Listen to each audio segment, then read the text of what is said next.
সুপ্রিয় দর্শক, আমি আছি আবার সেই যে আমার দাদা আব্দুল মজিদ সেই ডিজাইনে যে আর্কিটেকচার অনুযায়ী বাড়িটা ডিজাইন করেছিল সে ব্রিটিশ আমলে। ওই বাড়িটির ভিতরে অল্পটুকু আপনাদের দেখাবো। ভিতরে এবং বাইরে বিভিন্ন গাছালিতে ভরা এখানে আগের মানুষগুলো থাকে। আমি আপনাকে একটু সাথে নিয়ে দেখাচ্ছি একটু বাড়িটার চারপাশ।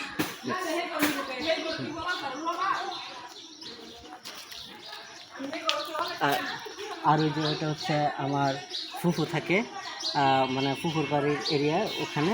আর এখানে থাকে তার বাড়ির মালিকজন। এখানে একটু দেখাচ্ছি, আমার সাথে একটু ঘুরে ঘুরে বাড়ির চারপাশটা। এবং সাথে রয়েছে সেই প্রাচীন আমলের কিছু বিল্ডিংগুলো খুব অনেক মজবুত করে বানানো হয়েছিল, যদিও এখন সরলা করে গেছে সব।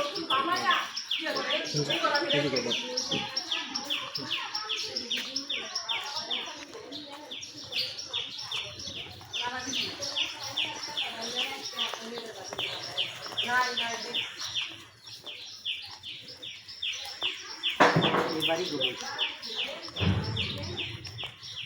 অডিয়েন্স আমি আপনাদেরকে দেখানোর চেষ্টা করবো। এই যে টিনের একটা ঘর আছে, সেই টিনের ঘরটা কিন্তু অনেক আগের তৈরি করা, কিন্তু এখনও রয়ে গেছে, খুব সুন্দর করে যত্ন করে রেখেছে। আমার সাথে ভিতরে ছিল।